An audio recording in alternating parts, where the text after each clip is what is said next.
तर बातमी आहे पुण्यातून। पुण्याच्या इंदापूरमधील सोनाई डेअरीच्या कारवाई प्रकरणी अद्यापही अहवाल समोर आलेला नाहीये। सोनाई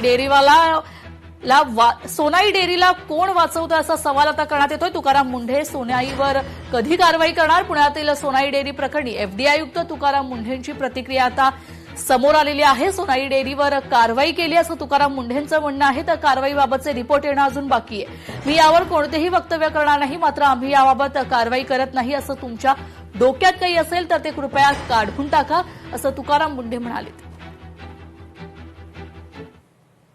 त्याच्यामधल्या फाइंडिंगवरती पुढच्या फाइंडिंग चालू आहे, त्याच्या पुढच्यामधून ज्या काही माहिती आली त्याचं इन्व्हेस्टिगेशन चालू आहे। त्याच्यामध्ये त्याचे सॅम्पल पण आलेले आहेत, त्याच्यात मी आता काही कमेंट करणार नाही, कारण ते इन्व्हेस्टिगेशन एका पर्टिक्युलर क्रिटिकल लेवलला आहे। त्या जशा फाइंडिंग पूर्ण होतील त्यावेळेस आपल्याला ते कळेल। So don't worry about it. तुम्हाला अशी काळजी करण्यासारखं त्याच्यात काही नाहीये। आम्हाला जर ती माहिती द्यायचीच नसेल तर आम्ही सांगितलं असतं, आम्ही तिथं कारवाई केली असेल। सो असं काही तुमच्या मनात जर असेल तर पहिले डोक्यातून काढून टाका। We are very much transparent आणि प्रत्येक कारवाई आम्ही प्रेसनी कळवतोय।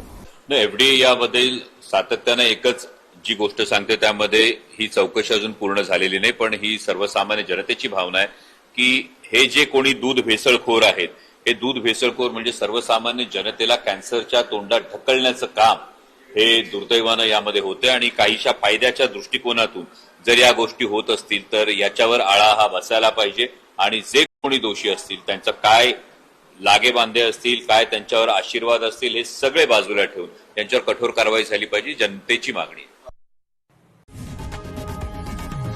लोकशाही मराठी ऐका, पहा, जागरूक रहा।